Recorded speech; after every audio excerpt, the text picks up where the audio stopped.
जिस बंदे ने कभी 10 रुपए का कारोबार ना किया हो उससे बिजनेस की एडवाइस नहीं लेनी चाहिए। मछलियां और इंसान हर जगह मौजूद होते हैं, ठीक है। There'll always be a bloody ocean. How deep do you go? हम इंडिया से कंपेयर कर रहे होते हैं, बहुत अनफेयर बात कर रहे होते हैं। इंडिया को 10 साल खुला पैसा मिला है वीसी से, आपको तो मिला ही कोई नहीं, आपको तो 2 साल मिला, वो भी इंडिया के मुकाबले में तो कुछ भी नहीं था। एक्सेप्टेंस वाला काम बैंक के करने का है ही नहीं। उनको इस बिजनेस से निकल जाना चाहिए। हो सकता है किसी ना किसी को हरा भी दें, लेकिन इवेंचुअली हार जाएंगे इसमें। उनका स्ट्रक्चर इस काम के लिए नहीं है। एक प्रोडक्ट लॉन्च हुई, उसका नाम था मौसम्बी। तो मैंने जाके वहाँ के फाउंडर से पूछा, देवर इंडियंस, मैंने पूछा यार ये क्या नाम है ये, तो उन्होंने कहा मौसम्बी जो आप खाते हैं। तो वापस आके मैंने बहुत बुरा भला कहा अपने लोगों को, मैंने कहा लो सेल्फ एस्टीम से निकलें। अस्सलाम वालेकुम, मेरा नाम सिप्तैन जिवानी है। आई am the CEO and founder of smart benefits. आज मेरे साथ एक बहुत स्पेशल गेस्ट है जिनका पेमेंट्स इंडस्ट्री, फिनटेक, बैंकिंग में काफ़ी ज़्यादा एक्सपीरियंस है और बहुत मज़ा आने वाला है। So without further ado I would like to introduce my guest Saad Niazi. अस्सलाम वालेकुम साद, हाउ आर यू? वालेकुम अस्सलाम, क्या हाल चाल है सिप्तैन? अल्लाह का शुक्र, आप सुनाएं कैसे हैं आप? थैंक यू, अल्हम्दुलिल्लाह। Glad to be on this on podcast. Thank you for giving your time. सबसे पहला सवाल, before I talk about your आपके पर्सनल के प्रोफेशनली या फिर आपके पढ़ाई के बारे में, आपका जो नाम है वो साद नियाजी है, तो ये आप मियांवाली से है या आपका किसी नियाजी के साथ आपका ताल्लुक है? थोड़ा सा ज़रा उसके बारे में ज़रा। मियांवाली से ही बिल्कुल मेरा ताल्लुक है। अच्छा। I was born and bread in Karachi. Okay.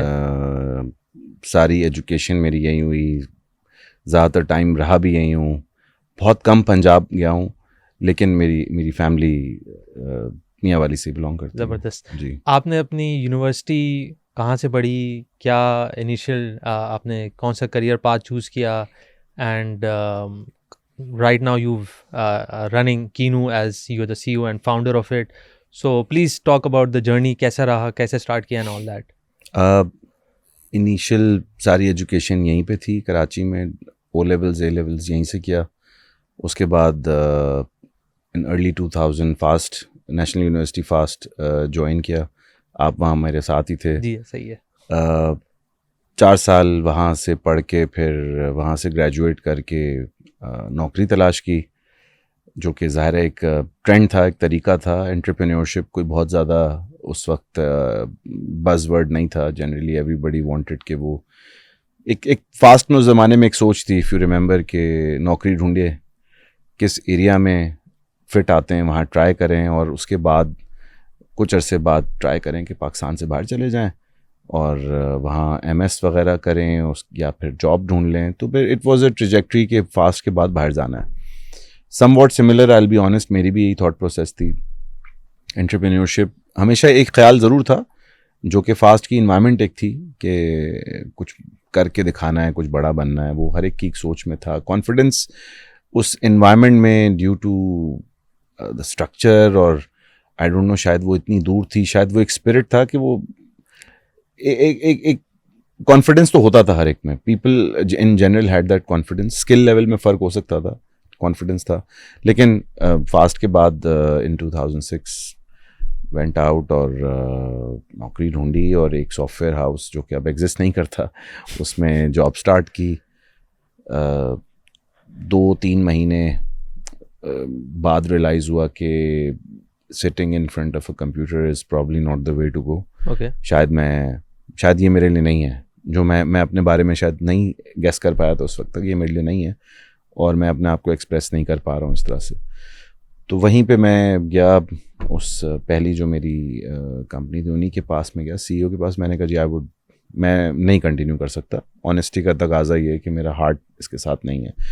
और यही एक मैं अब समझता हूँ कि जो नौजवानी का जो एक ट्रूथफुलनेस और पैशन होता है, वो सबसे शायद ऑनेस्ट चीज़ वही होती है, वही डिफाइन करती है आपकी आगे की ज़िंदगी। तो उन्होंने कहा तुम बोल तो अच्छा लेते हो, दोस्ती भी कर लेते हो लोगों से, तुम सेल्स में ट्राई कर लो। तो मैंने कहा चलें ट्राई करके देखते हैं, let's see if it works out. वरना मैं वही एक तरीका था फास्ट में उस ज़माने में कि आप बाहर निकलते हैं and then you do your MBA, then you change your field. मैंने कहा शायद मेरे लिए भी यही ठीक है। तो यहाँ पे मैं थोड़ा सा, तो आपने सॉफ्टवेयर इंजीनियरिंग पढ़ी आपने फास्ट से, सो वो बाय चॉइस थी या किसी से इन्फ्लुएंस थे, या फिर ऑप्शन यही नज़र आया कि यार उस वक्त software engineering was the hype, तो यार सॉफ्टवेयर इंजीनियरिंग कर लेते, कुछ आगे समझ में आ जाएगा, कुछ ना कुछ हो ही जाएगा? 2-3 फैक्टर्स थे जिनमें से एक यही था कि एक हाइप तो थी, दूसरा फैक्टर ये था कि मेरी वालदा की ख्वाहिश थी, okay. She wanted me to study from past. अब जहाँ भी टेस्ट दिया वहाँ हो गया था, चॉइस थी, तो यू नो उस ज़माने में unlike the generation of today, उस ज़माने में पेरेंट्स की बात को काफ़ी वेटेज देना पड़ती थी, इनफैक्ट शायद चॉइसेस बड़ी लिमिटेड होती थी। तो मैंने कहा चलें ठीक है, ट्राई करते हैं। दौरान फास्ट के there were ups and downs, highs and lows, आप कुछ चीज़ें पसंद करते हैं, कुछ नहीं करते, लेकिन एक जनरल इंटरेस्ट तो डेवलप हुआ था कि in the area of tech is where I think I will belong. And ये भी नज़र आ गया था which was taught in the university as well, plus हमारे ज़माने से हमें याहू, गूगल, वो एक्सपोजर मिलना, so change the thought process. समझ तो आ गया था कि भाई एरिया सही है, this is where the world is going and we know this ahead of time. जैसे उस ज़माने में जनरली हम कहते थे यूनिलीवर, पीएनजी और ऐसी एफएमसीजीज में जाया जाएगा, तो वहाँ समहाउ मुझे नज़र आ रहा था कि एक वक्त आएगा this will all change. Specially उस ज़माने में इफ़ यू रिमेंबर, कुछ अरसे बाद एप्पल ने आईफोन को इंट्रोड्यूस कराना स्टार्ट किया, फिर हमें प्लेटफॉर्म्स मिलना स्टार्ट हुए, एक्सेस टू बहुत सारी डेवलपमेंट प्लेटफॉर्म चेंज होना स्टार्ट हुए। पाइथन उस ज़माने में if I remember correctly was becoming a buzzword. तो समझ कुछ आ रही थी, things are changing and we are in the right industry at the right, मतलब right area and the right time. आज ज़्यादा से इंडस्ट्री का तो अंदाजा नहीं था, ट्रेंडिंग में है, ऐसा नहीं है कि ट्रेंडिंग में है, और कुछ चीज़ों में इंटरेस्ट डेवलप होना स्टार्ट हुआ था, but still.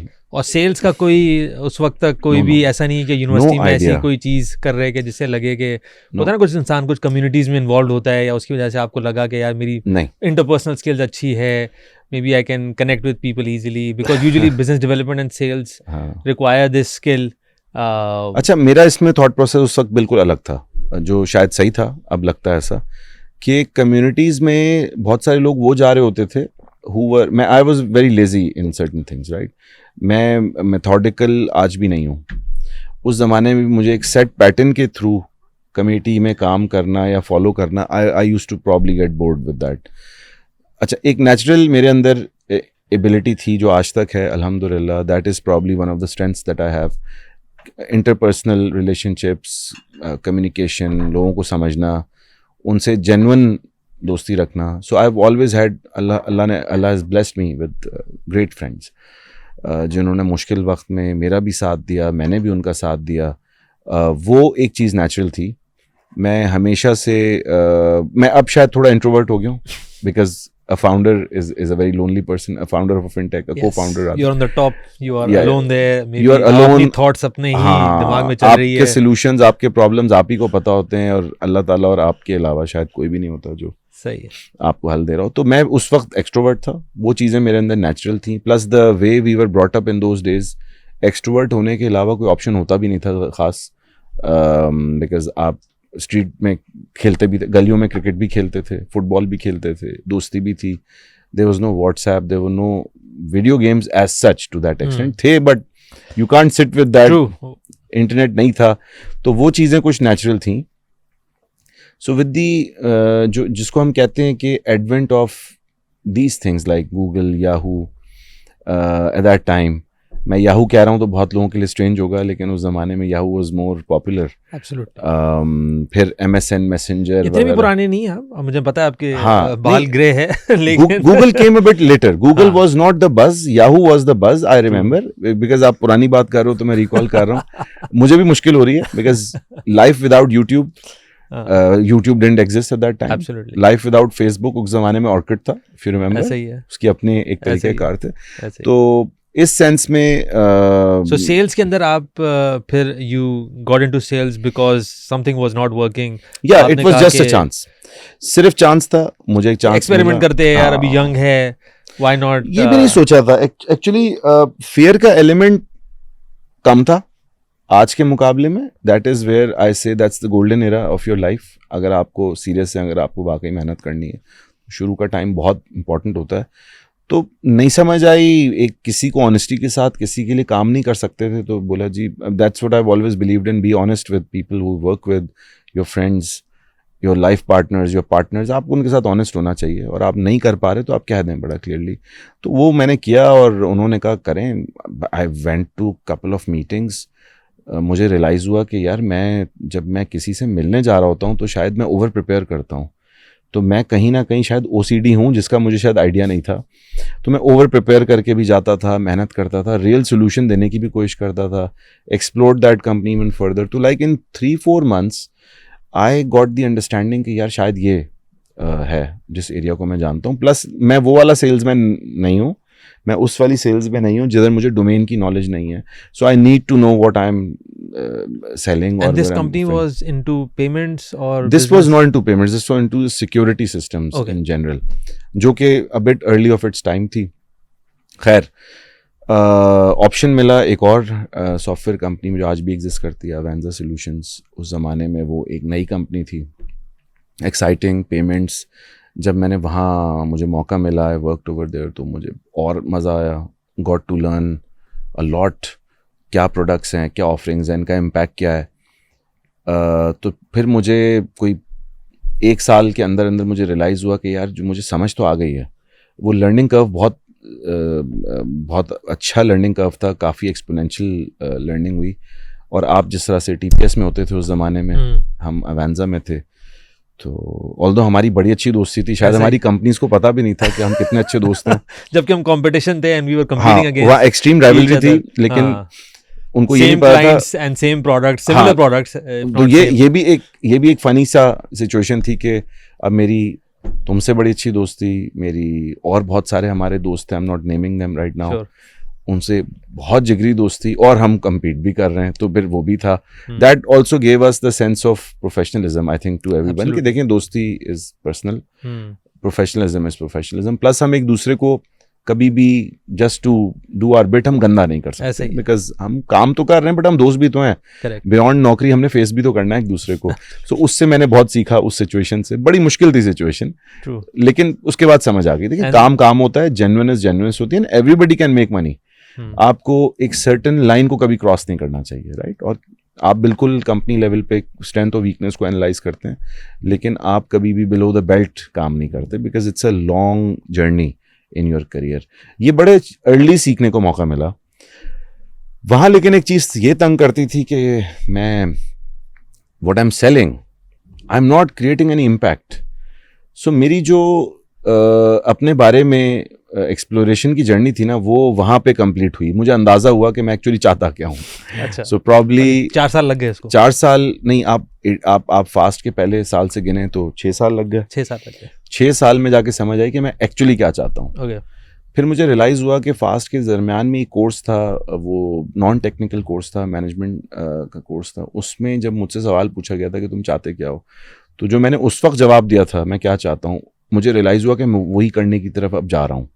So probably that was the honest answer that I give to myself back in the day.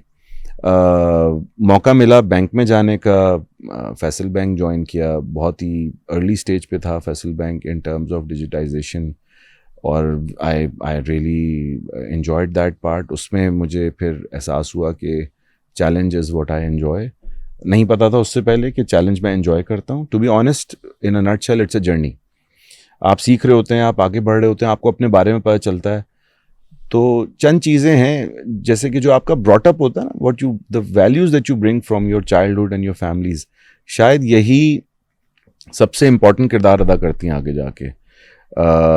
Honesty, truthfulness, grit for that matter, so everything comes into play. अच्छा, तो फिर आप जो है वो banking आपने join की, और I think you joined in product side जी। उससे पहले आपने टेक्नोलॉजी की, मतलब सॉफ्टवेयर इंजीनियरिंग की, फिर आप सेल्स में आए, फिर आप प्रोडक्ट में आए, और अभी आपने कहा कि वो ये आपका शायद ये मैनिफेस्ट था, या ये पहले से आपने कभी यूनिवर्सिटी में कभी किसी ने सवाल पूछा था तो ये जवाब भी दिया था। तो वो क्या चीज़ थी, और and how did you adapt to this change, like you changing every few years and must be difficult, must be challenging.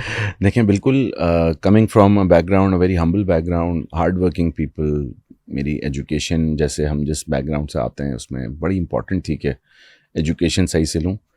During my university period भी मैं किताबें बहुत सारी पढ़ रहा होता था, तारीख से मेरा बहुत लगाव था, तो एक चीज़ तो मुझे पता थी कि जिस तरह की दुनिया हम देख रहे हैं ये पहले भी गुजर चुकी है ऐसे ही, तो तारीख तो हमेशा सेम रहती है। और एक चीज़ मैं आज तक मानता हूँ, चाहे जितना भी मुश्किल हो कि देखें अल्लाह ताला कारसाज है। आई मीन आजमाइश आएगी, आसानी भी आएगी, और सूरज हर रोज़ अगले दिन निकलेगा ज़रूर। सही है। That brings about new opportunities. ठीक है, ये मैं हमेशा सोचता हूँ आज भी। ऐसा नहीं है कि मैं सोचता नहीं हूँ, I think a lot to the point of paranoia at the time. I over prepare about every situation. मेहनत बिल्कुल करनी पड़ती है, मैं भी करता हूँ, बहुत लोग करते हैं। उस वक्त जब ये सिचुएशन हुई कि अब वो सवाल क्या था, वो सवाल था करना क्या चाहते हो। मैं ऐसा कुछ करूँ जिसमें I feel important and I am part of strategy, right.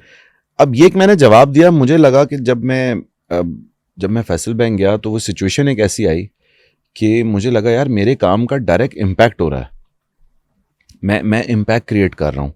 और मैं एक 23 इयर्स की एज थी मेरी, 23 ऑलमोस्ट 24। उस एज में मैं बैंकिंग में चला गया जिसके अंदर मुझे नहीं पता था कि रिकन्सिलेशन और सेटलमेंट क्या होता है। मुझे नहीं पता था कि एटीएम्स दिख तो रहे होते हैं, जिसका हम एक सॉफ्टवेयर तो सेल करते थे, एटीएम कंट्रोलर, लेकिन उसके पीछे इतनी टेस्टिंग भी होती है, उसके पीछे इतनी जिम्मेदारी है, उसके पीछे ब्रांच का भी रोल होता है, उसके पीछे कैश को भी आपने हैंडल करना होता है। ये भी है, कार्ड को लॉन्च करने के लिए हमने कार्ड मैनेजमेंट सिस्टम तो सेल कर दिया है, लेकिन वो उसके पीछे बहुत सारा काम इन्वॉल्व होता है। There is a plethora of stuff going on. तो वो मैं सीखना भी ये चाहता था। तो एक इंटरेस्टिंग जर्नी तो गुजरी और मुझे बड़ी मज़ा आया। तो मुझे याद है कि और उसी के 1-1.5 साल बाद I started doing MBA from IOBM, उस ज़माने में CBM कहलाता था। तो वो मेरे लिए एक बड़ा अच्छा एक्सपीरियंस था। मैं एग्जीक्यूटिव MBA कर रहा था, तो वहाँ पे बहुत सारे इंडस्ट्री के लोग आते थे जो सैटरडे संडेज़ को आते थे, तो उनसे बहुत सीखने को मिलता था और वेरियस केस स्टडीज़ डिस्कस होती थी। तो वो मेरे लिए बड़ा अच्छा लर्निंग के लिए गोल्डन टाइम था। उस टाइम पीरियड में बैंकिंग उस ज़माने में 5.5 दिन की होती थी, 5 दिन की नहीं, और 1.5 दिन मैं पढ़ाई के लिए लगाता था। तो कोई 3-3.5 साल ऐसे गुजरे जिसमें मुझे असर का सूरज ही नज़र नहीं आया। Plus the discipline of banking, जो स्टार्टअप से में थोड़ा सा आपके पास टाइम की लग्जरी होती है। At least when you start your day, you end your day late in a startup, of course you can understand that, ऐसे ही। बट बैंक के अंदर आपको आना वक्त पे आना है, है वक्त पे, चाहे आपको जाना जब भी है, जाने का टाइम नहीं है, लेकिन आना तो वक्त पे है। ऐसे ही। तो वो आई थिंक बड़ा अच्छा हुआ कि मैं उस टाइम से गुजरा, उस शदीद मेहनत वाले वक्त से गुजरा। उसने मेरी आगे की टोन सेट कर दी। और back in the day bankers जो थे, जो हमारे सीनियर्स थे, वो भी एक टफ एनवायरनमेंट से आए हुए थे, तो वो टफ ही एक्सपेक्ट करते थे। तो उनके लेवल पे आना, स्टडी करते रहना, फिर आप जैसे भाइयों से मिलना, आपसे भी सीखना, खुद भी सीखना, तो एक्सपोजर के प्रोडक्ट साइड पे थे। Yes. And you will product side of digital banking उस जमाने में ADC कहलाता था। कुछ बैंक्स में आज भी ऑल्टरनेट डिलीवरी चैनल्स कहलाता है, उस जमाने में ADC था। So I had an exposure to work on everything at that time. और उस वक्त ADC या डिजिटल बैंकिंग की जो डेफिनेशन थी वो थी ATM लगाना, cards, ATM, debit card, visa card हो गया, visa card, internet banking, mobile banking, branchless banking, call centre, और ये बैंक के अंदर अभी इतना ज्यादा इसने अपनी इसकी इंपॉर्टेंस थी, बट ये कोई मतलब क्या इसके आज के बारे में अगर आप देखिए, बड़ा पॉकेट्स में था। जैसे कुछ बैंक्स इसमें बहुत एडवांस थे, कुछ छोटे बैंक्स, इवन कुछ बड़े बैंक्स कॉल सेंटर को बड़ी रिस्पेक्ट देते थे। Call centre was the main, I think वो call centre was a focus, because वो डेवलप हो रहा था, बिकॉज अब कस्टमर आहिस्ता आहिस्ता अट्यून हो रहे थे कि वो कॉल करके भी बैंकिंग सर्विस, ब्रांच से हटके वो कॉल सेंटर पे आ रहे हैं। यार ब्रांच पे जाने की जरूरत नहीं, मैं कॉल पे जाके बैलेंस पूछ सकता हूँ, मैं कॉल पे जाके पूछ सकता हूँ कि यार ये मेरा कार्ड कब इशू होगा। उस जमाने में कुछ बैंक्स ने तो ये भी सर्विस दी हुई थी कि आप कॉल सेंटर एजेंट को कहके फंड भी ट्रांसफर करा सकते हैं। उस जमाने में वो बाद में बंद हुई, राइटली सो। हाँ, और wasn't that a security risk? It was we have been through all such journeys, interesting journeys. I mean, I have got whole list, शायद रात हो जाए, जो मेरे एक्सपीरियंसेस रहे हैं, जिन चीज़ों को बाद में बंद किया, करवाया, चल रही थी। सरप्राइजिंगली फ्रॉड रेशो बहुत कम थे पाकिस्तान में, इतने मिनिमल कि शायद आप अभी भी देखें तो दुनिया के लोएस्ट फ्रॉड्स, अल्हम्दुलिल्लाह, don't want to jinx it but they are fantastically low. तो वो तो रहा कुछ लेवल ऑफ कंट्रोल्स हमने हमारे सेंट्रल बैंक ने डे वन से इतने अच्छे बिल्ड करवाए कि जिनको हम अप्रिशिएट नहीं करते अनफॉर्चुनेटली, क्योंकि प्रैक्टिशनर्स इतना वोकल नहीं होते. I think OneLink itself was a great initiative back in the days. और मुझे याद है मैं इंग्लैंड में था तो पढ़ाई कर रहा था वहाँ पे, एंड मुझे याद है किसी को मुझे पैसे भेजने होते थे तो वहाँ पे बैक्स BACS का सिस्टम था. जी. और वो it used to take 24 hours for the fund transfer to happen. जब मैं पाकिस्तान आया 2008-9 में तो मैंने ये IBFT का देखा तो मैंने बोला यार ये तो दिस इज अनबिलीवेबल कि यार आप टाइटल फैच कर रहे हो, आप अकाउंट नंबर डाल रहे हो, सामने से बंदे का अकाउंट आ रहा है, यानी वेरीफाई हो रहा है कि यार ये बंदा एक्चुअल में यही बंदा है जिसको मुझे ट्रांसफर करना है, and this money will straight away go into his account. Absolutely. And he can withdraw it or whatever however he wants to use पूरा it.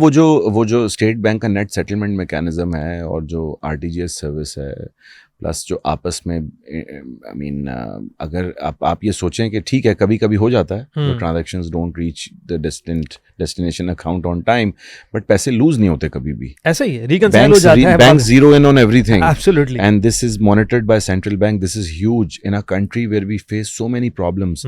मैं हमेशा कहता हूँ अप्स एंड डाउन हर चीज़ में आते हैं, रेगुलेशन आती है, इवॉल्व होती है, लेकिन we have to stand up and give them a pat on the back. Sure. हम ये जनरल नोशन कह देते हैं स्लोनेस का, लेकिन this a lot of work. We must appreciate जो काम हम करते हैं, सप्तान आप, हम, central bank and the banks. It's something जो कि अनसंग हीरोज हैं इंडस्ट्री में बहुत सारे. अमिडस्ट एवरीथिंग, जब आप एक बैंक के कैशियर को देखते हैं ना कि वो बैठा हुआ और नोट गिन रहा होता है, एक नोट की गलती नहीं कर रहा होता वो. True. Such highly trained professionals. That is why we have made inroads in countries outside of Pakistan. कोई रीजन नहीं है ना इसका कि वो ऐसा ही है.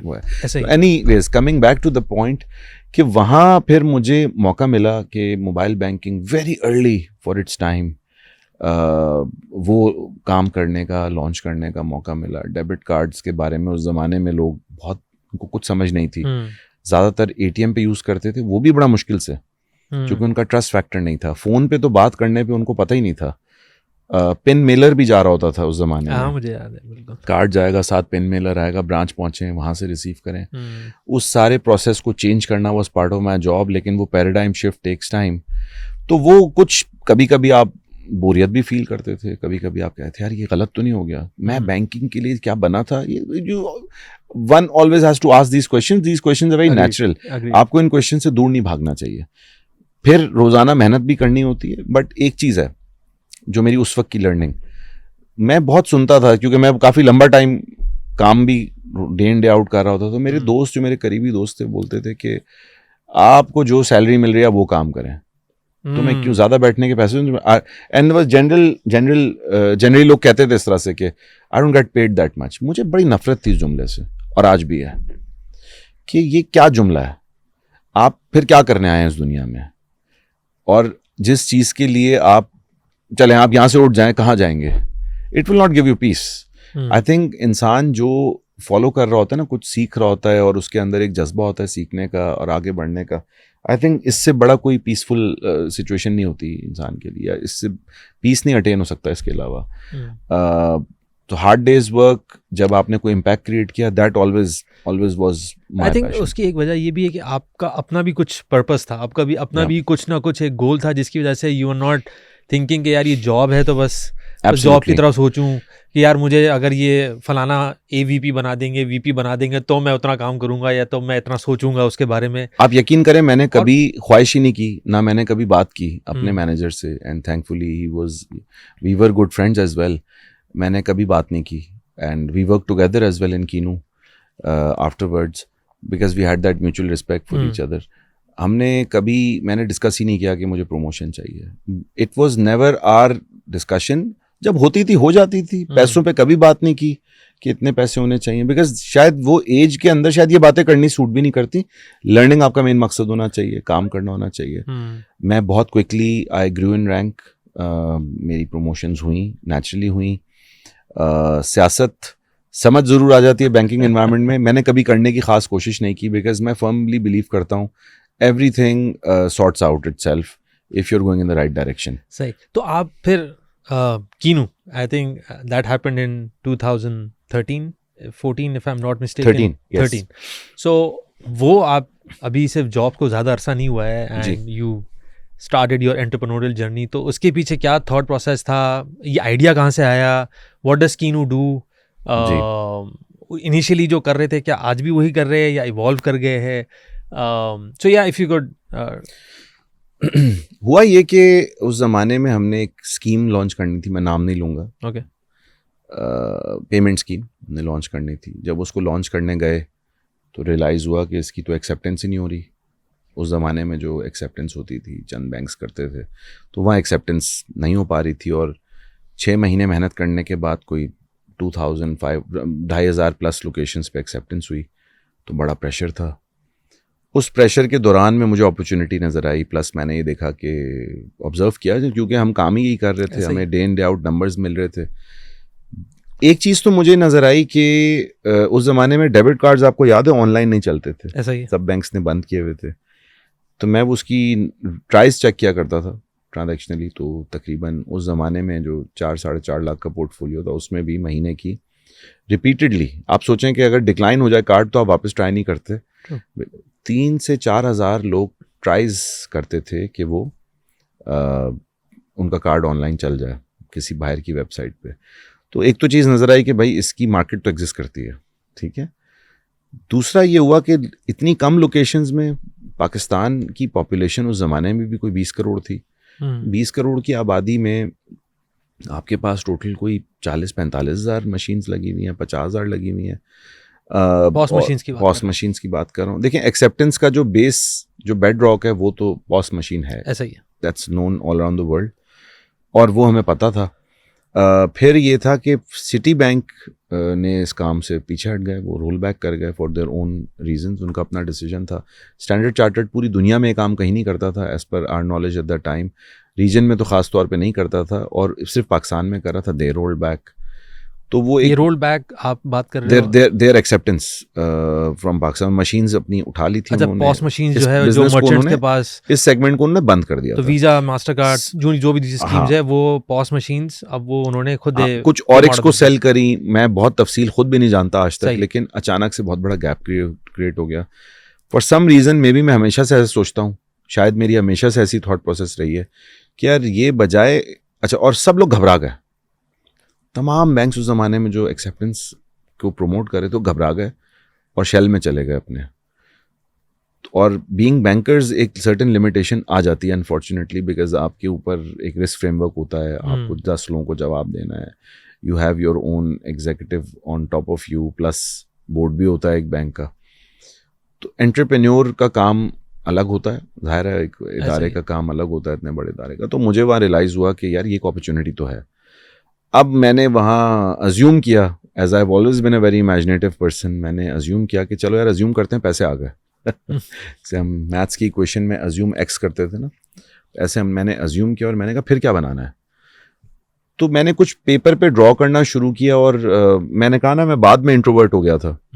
तो उस 6 महीने 7 महीने में एक इंट्रोवर्ट बन के मैंने सोचना शुरू किया. बहुत चीज़ें रब की जो मुझे नहीं लगता था ठीक होंगी. मैं सोचता रहा कि अगर मेरे पास पैसे आ गए, अव्वल तो कितने आने हैं. तो एक बिजनेस प्लान बनाया. वो हमने बैंक की इन्वायरमेंट में सीख लिया था, बिजनेस प्लान बनाना, नंबर्स को क्रंच करना. तो कितने पैसे, तो it was a very big number eight that time. Number निकला कोई $5 मिलियन.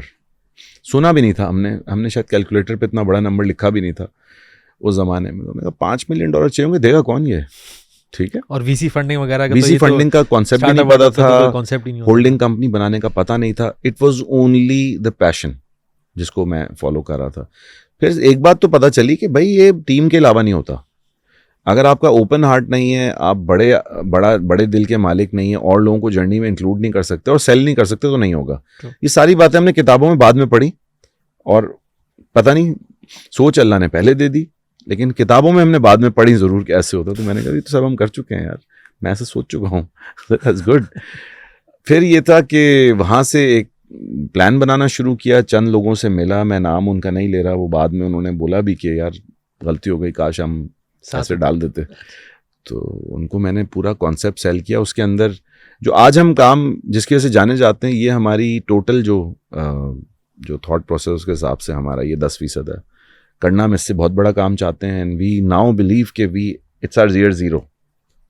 आज 2024 हमारा ईयर 0 है, ईयर 1 हमारा 2025 होगा, क्योंकि वो सारे काम ड्यू टू सर्टेन रीजंस हम नहीं कर पाए आज तक। तो पॉस वॉज वन एरिया, लेकिन स्टार्टिंग पॉइंट यही होना चाहिए था।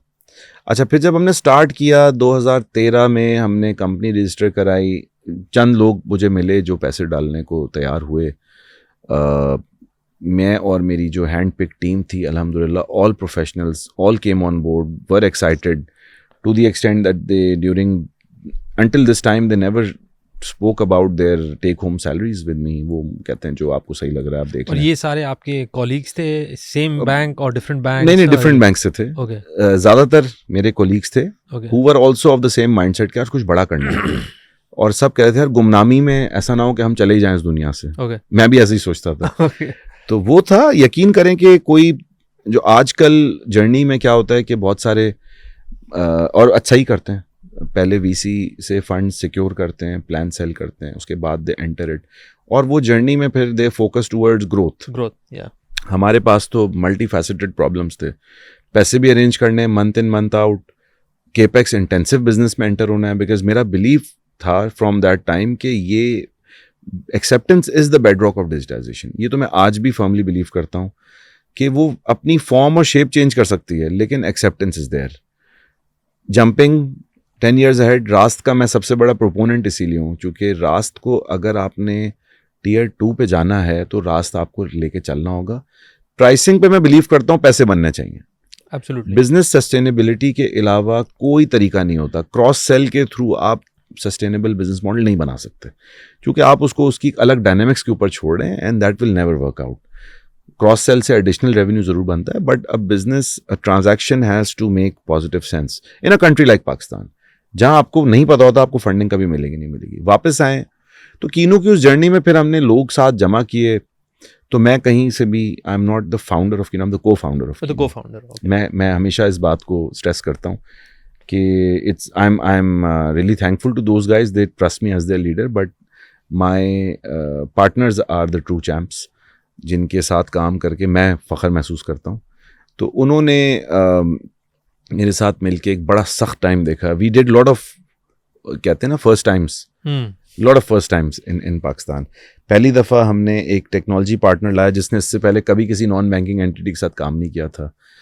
हम सेंट्रल बैंक के पास गए तो उस वक्त रिजीम एग्जिस्ट नहीं करती थी। वहाँ हमने बहुत सारी चीज़ों में चीज़ें चेंज की, तब्दील की, हम अप्रूवल मिले, हमें अप्रूवल्स लेके आए। बाद में आई वो रेगुलेशंस बन के जिनके साथ फिर हमने कंप्लाई किया। PSO PSP बाद में आई, हम तो उससे हम प्री PSO PSP पहले किए, उसके बाद उसको तो regulation I think exactly on white draft paper था या वाइट पेपर था, एग्जैक्टली। तो बहुत हमें हम समझते हैं कि we were a bit ahead of our time, but we landed at the right time. तो ये सबसे जो बड़ी वो बात है कि देखें, आप मैथमेटिकली अगर मैथमेटिक्स इज़ वेरी इंपॉर्टेंट। मैं बहुत सख्त बिलीवर हूँ मैथमेटिक्स का और प्लान का, मॉडल का, लेकिन अगर आप एक सर्टन लोगों की आदत होती है ना, जैसे वो हम हमेशा एक मजाक करते हैं कीनू के अंदर कि ममूले और शहबाज की लड़ाई, ठीक है, चिड़िया और शहबाज की लड़ाई, तो ना चिड़िया कभी जीत भी जाती है, ठीक है। तो आपका ये बिलीफ होना चाहिए। अगर आप ये कहना यार फलानी कंपनी ये काम कर रही है, फलानी आप ये कर रहे हैं, आप दोनों मिलके ये कर ले, ऐसे नहीं होता। जो फीट ऑन जो स्ट्रीट के ऊपर लड़के जीत जाएगा वो जीत जाएगा, और कोई भी जीत परमानेंट नहीं होती, आपको इवॉल्व करना होता है, ठीक है।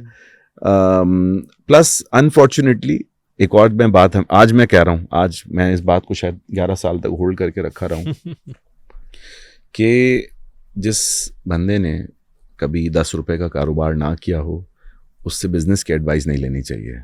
हाँ, जिस बंदे ने कभी रिस्क ना लिया हो of entering into a risky terrain, जैसे मैं आपसे बड़ा इंस्पायर्ड होता हूँ टू बी ऑनेस्ट। आपने तो सबसे मुश्किल एरिया उठाया जिसको लोग एसोसिएट ही नहीं कर सकते थे कि ये कोई कोई बड़े इदारे के अलावा ये काम हो सकता है। यू डिड इट, आप कर रहे हैं, आप लोगों को मोटिवेट भी रखे हुए, एक्सपीरियंस भी बेहतर कर रहे हैं, अमेजिंग वर्क। मैं अच्छा, अब आप मुझे देख के शायद कहते हो कि यार साथ भी तो कर रहा है, नहीं, आई थिंक मैं तो देखिए इंस्पिरेशन क्यों है एक दूसरे के लिए, तो ये है, it goes both ways. But I think the reason why it is because मैं, this is my next question as well, कि आप उस डोमेन में गए जिसमें आपने खुद बताया 2 बैंक्स छोड़ के निकल रहे, ठीक है. तो मतलब बैंक्स है यार, मतलब उनकी भी प्लानिंग है, उनकी भी टीम है, उनकी भी फाइनेंशियल टीम है जो कि डिसीजन बड़ा आगे का सोच कर लेती है. ऐसा नहीं है कि बड़ा एब्रप्टली कोई शॉर्ट टर्म डिसीजन लिया कि लॉन्च करना है और शॉर्ट टर्म डिसीजन लिया कि बंद करना है. तो 2 बैंक्स बंद कर रहे, दूसरे बैंक्स भी एग्जिस्ट करते, large banks, you know, massive big banks in Pakistan, उनके अपने POS टर्मिनल्स डिफरेंट मर्चेंट्स पे लगे हुए. मार्केट के अंदर एक्सेप्टेंस होनी चाहिए, लेकिन जब तक कार्ड्स नहीं बढ़ेंगे, जब तक डेबिट कार्ड्स नहीं बढ़ेंगे, जब तक क्रेडिट कार्ड्स नहीं बढ़ेंगे, जब तक लोग की अवेयरनेस नहीं बढ़ेगी, जो उस वक्त तक आप पॉज लगा भी दे, और फिर मर्चेंट्स की भी अवेयरनेस, कि मर्चेंट्स भी उस बात को एक्सेप्ट करें कि हाँ यार, मैं ये जो MDR का भी एक मसला है, उस पर भी हम बात करते हैं आराम अलग से. तो वो उस सिचुएशन में आप बैंक्स के सामने एक कॉम्पिटिटिव एक बिजनेस लॉन्च कर रहे. So what was your thought process, या आपने क्या सोचा है इस बारे में? बात सही है. और शायद मैं जिस जर्नी से गुजरा हूँ मैं वापस गुजरना भी नहीं चाहूँगा, राइट. हाउएवर, देखें, मैं तो इस बात पे फर्म बिलीवर हूँ, ये रेड और ब्लू ओशन ना ये एक थ्योरेटिकल बात है, ठीक है. ये जिसने भी लिखी है उसने ज़रा इसको ना एग्जैजरेट कर दिया, from a very studious kind of approach towards strategy. Red ocean में अगर आप ओशन कहते हैं तो ocean is very deep, by the way, right. How deep can you go? The blood is always on the surface, by the way. Let me put it that वे. वो blue ocean strategy वाली बातें हम बहुत सुनते थे उस जमाने में. यार कहाँ तक ढूंढोगे ब्लू ओशन? मछलियां और इंसान हर जगह मौजूद होते हैं, ठीक है. There'll always be a bloody ocean. How deep do you go? तो हम ये बिलीव करते थे कि यार जो सर्विस है ना ये लैक करती है. How can we do better service? How better is our imagination? हर चीज़ हम नहीं एग्जीक्यूट कर पाते. हमारे पास पाकिस्तान में लिमिटेड सेट ऑफ रिसोर्सेज होती हैं, लिमिटेड पैसा होता है, प्रमोशन के पैसे बड़े लिमिटेड होते हैं. यहाँ एक्सेस टू कैपिटल एक बहुत बड़ा चैलेंज है. हम इंडिया से कंपेयर कर रहे होते हैं, बहुत अनफेयर बात कर रहे होते हैं. इंडिया को 10 साल खुला पैसा मिला है VC से, आपको तो मिला ही कोई नहीं. आपको तो 2 साल मिला, वो भी इंडिया के मुकाबले में तो कुछ भी नहीं था, लेकिन वो 2 साल के बाद फिर बंद हो गया, ठीक है. तो जो यहाँ लोग काम कर रहे होते हैं वो तो बहुत बड़ी मतलब पाकिस्तान की खिदमत कर रहे होते हैं और अपने लिए भी वो कुछ सोच रहे होते हैं. अच्छा, एक बात तो ये थी. दूसरा ये था, देखिए मैं सोच चुका था उस वक्त कि यार मैं अगर कहीं वैल्यू रखता हूँ ना दुनिया में तो वो यहीं रखता हूँ. बिकॉज जिस एरिया में आज मैं ऑपरेट कर रहा हूँ या 2013 में जहाँ मैं था, इस एरिया के पाकिस्तान में कम एक्सपर्ट्स हैं. या मैं एक्सपर्ट नहीं कहूँगा, जिनको नॉलेज है थोड़ी बहुत, वो कम है. तो मैंने कहा मैं दुनिया में कहीं भी चला जाऊँ. ऑप्शंस तो उस ज़माने में बहुत ज़्यादा थे और मेरा प्लान भी था एक ज़माने में, मैंने कहा शुरू में जाने का. मैंने कहा यार मैं नहीं जा रहा. I will try it out over here. I will have a story. I will write a book one day about this journey. पता नहीं क्यों ऐसी सोच थी मेरे जहन में. तो ये हमने कहा, फिर हमने बैठ के चॉक आउट किया. Got one of the best brains in the industry together who worked with us. कुछ ने कीनू को ज्वाइन किया, कुछ ने नहीं किया. कुछ सिर्फ ब्रेनस्टॉर्मिंग सेशंस तक वैल्यू ऐड करके चले गए. फिर हमने जो चीज़ें निकाली, तो हमने उस ज़माने में याद है 15 चीज़ें लिखी, जिनमें से आज तक हमने 4 की हैं, बाकी 11 भी बाकी हैं. तो मैं कहता हूँ ना, कीनू की स्टोरी का आज अगर मैं चैप्टर लिखूंगा, स्टोरी तो अभी बहुत बाकी है. फिर बात आती है, आपने कहा बैंक्स का. मैं आज आपको बात बताऊं, मैं खुद बैंक से काम करके यहाँ आया था ना.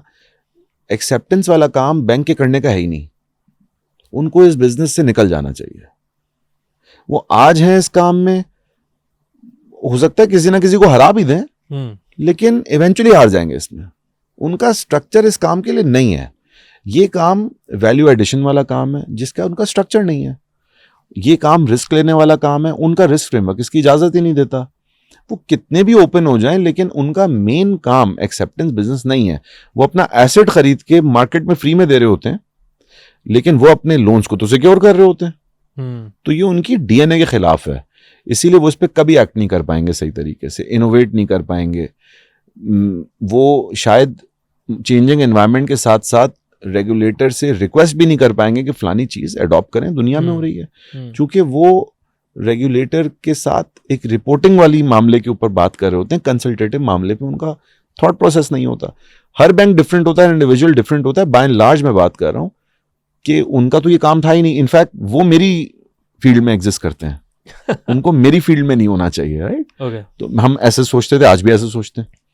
तो आज आप लोग के कीनू, अच्छा sorry, before I go towards numbers and all that, kinnow जो आपने नाम रखा, ये कहाँ से आया? आप क्या स्टीव जॉब से इंस्पायर्ड थे कि यार एप्पल उसने रखा है तो मैं भी जो ना साथ न्याजी हूँ, मुझे भी जो ना वो कीनू का नाम होना चाहिए, कोई ऐसा नाम रखूँ जो कि यूनिक हो? So where did this? देखिए, चलें, let's put it that way, all heads must bow down to the great man Steve Jobs was, in terms of not maybe I don't know him as a human being but as the professional that he was. वो एक शायद पूरी सदी का, शायद अगर आप चंद बड़े इन्फ्लुएंशियल लोगों का नाम लें तो उसमें Steve jobs would be right at the top. Correct. जो हम बचपन में सोचते थे ना ऐसे ऐसे करके फोन चल जाया करेगा, वो बना दिया उसने, राइट? ऐसा ही है. और उसको एक नए लेवल पे ऐसा ही है.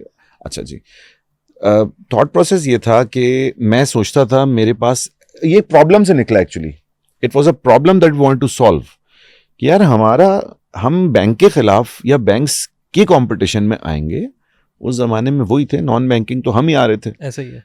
तो अब हम पैसे तो नहीं है इतने कि लोग हमें याद करें.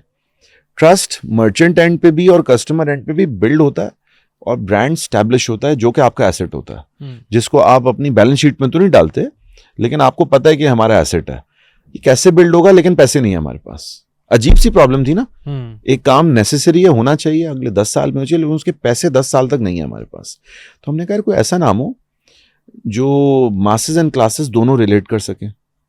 अच्छा, अगर आप ब्रांडिंग की बुक्स पढ़ें तो उसमें यही बताया जाता है कि भाई सेगमेंट करें, mass affluent, mass classes, you know, all these are different. इनका ब्रांड अलग होता है, इनकी नीश अलग होती है. हमने कहा यार नहीं, कीनू जो हमारी कंपनी एक्स होनी है, शुरू में नाम एक्स था by the way, project name x, right? Elon Musk के आप इंस्पायर्ड? नहीं, एलॉन मस्क तो शायद उस वक्त नहीं, मतलब एलॉन मस्क ने आपसे कुछ और कर रहा था. वो एलॉन मस्क आपसे इंस्पायर्ड? यार मुझे बड़ा अफसोस होगा कि अगर उसने मुझसे इंस्पिरेशन एक्स का मैं इसलिए कह रहा हूँ. नहीं, प्रोजेक्ट एक्स था.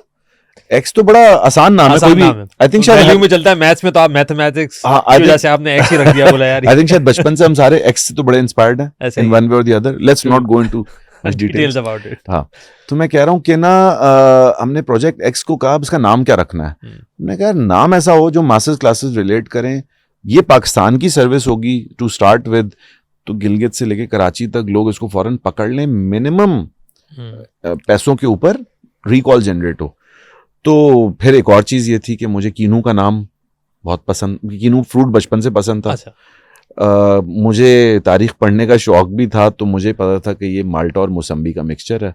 हम भी तो यार हाइब्रिड है, हम कस्टमर को भी लेके आएंगे. मैंने कहा ना 15 चीज़ों में एक था कि कस्टमर भी हमारे होने चाहिए, मर्चेंट्स भी हमारे होने चाहिए, वैल्यू एडिशंस भी हमारी होनी चाहिए. ठीक है, तो उसमें से हमने कहा तो कीनू बनता है मल्टी डायमेंशनल हाइब्रिड. और क्या है, प्लस इंटरेस्टिंगली दुनिया का में जो 95% उस ज़माने में, अब की परसेंटेज ऑनेस्टली मुझे नहीं पता, दुनिया का उस ज़माने में 95% कीनू जो पाया जाता था वो पाकिस्तान से एक्सपोर्ट होता था. हमने कहा यही बात, दिस इज हु इज अस. और ये पाकिस्तान के रीजन में ही क्रिएट हुआ था पहली दफ़ा, राइट? माल्टा एंड मौसम्बी का मिक्स. तो हमने कहा Keenu has to be the name. अब मेरी टीम नहीं मान रही थी इस बात को, मेरे पार्टनर्स एग्री नहीं कर रहे थे इतना ज़्यादा, बिकॉज उस ज़माने में ज़्यादा अंग्रेजी नाम चलते थे. सही बात. तो मैंने कहा यार हमारे मासेस तो इससे कभी कर ही नहीं पाएंगे रिलेट, कि गो fast, go Swift pro, Swift fast, rapid fast, what ever. मैंने कहा यार ये बहुत हो गई अंग्रेजी, ये पाकिस्तानियों की सर्विस है और आप कभी ओरिजिनल थॉट पे नहीं आ पाएंगे जब तक अपनी ज़बान को ही नहीं लेके आएंगे. तो हमने कीनू का नाम रखा.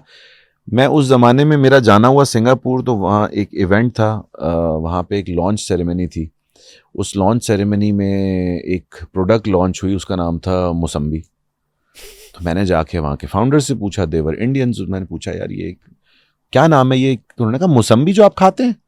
तो वापस आके मैंने बहुत बुरा भला कहा अपने लोगों को. मैंने कहा लो सेल्फ एस्टीम से निकलें, वो मौसम्बी रख के दुनिया भर को बता रहे हैं कि हमने मौसम्बी नाम रखा है, तो हमें कीनू से प्रॉब्लम है. It's such a great story on our back. That is how Keenu came into being. And बड़े लोगों ने इसका शुरू में मजाक उड़ाया. हमने कहा कोई बात नहीं, उड़ाने दें. And I think the brand तो it takes its own identity. जैसे बच्चा बड़ा होता है, देखें क्या प्रॉमिस इंपॉर्टेंट होता है या नाम इंपॉर्टेंट होता है. आज मेरा नाम कुछ भी होता है, लेकिन आप मुझे मेरी पर्सनैलिटी और मेरे प्रॉमिस से मुझे जानते हैं. एब्सोल्युटली. आपने अभी कहा कि सर्विस इज योर की, यानी सर्विस है तो that is why you are able to compete with banks. तो आज एंड व्हाट यू सीन, मैंने एक चीज़ मैं सिर्फ ऐड कर दूं, देखिए बात क्या होती है, इस तरह का काम जो हम करते हैं, जो आप करते हैं, इसमें एंटरप्रेन्योरियल माइंडसेट बड़ा ज़रूरी है। बैंक के स्ट्रक्चर में जो बात होती है ना, देखें वो एक, अनफॉर्चुनेटली आई हैव टू से this, I am not saying मैं प्रोफेशनल्स की बहुत कदर करता हूँ, बैंकिंग बहुत टफ काम है, I have been a banker, लेकिन वो फिर भी एक नौकरी कर रहा है, ठीक है, वो एक सर्टन माइंडसेट या सर्टन टारगेट के बियॉन्ड कभी नहीं सोचेगा। आप तो रात रात भर सोचते रहते होंगे एक प्रॉब्लम के अक्रॉस, एक मुसीबत आती होगी, दुआएं भी बहुत करते होंगे, सोचते भी बहुत होंगे, अगले दिन यही सोच के उठते होंगे, यार नया दिन है, कुछ नया बेहतर होगा, मुझे नहीं पता, I shoot in the dark और maybe let the target, sometimes that happens. तो ये बड़ा मेजर फर्क होता है। तो थोड़ा सा इसको थोड़ा सा ब्रेक डाउन करें। Service, when you say you are better in service, तो इज योर ऑनबोर्डिंग प्रोसेस बहुत ईजी, यानी मर्चेंट किसी को साइन अप करना है, किसी या ट्रांजैक्शंस आपकी जो अगर उसमें कोई इशू आता है तो वो आप लोग की रिकन्सिलिएशन बहुत अच्छी है, या आप लोग के जो प्लेटफॉर्म आप प्रोवाइड करते हैं, टूल प्रोवाइड करते हैं उसके साथ, इज़ दैट वेरी गुड?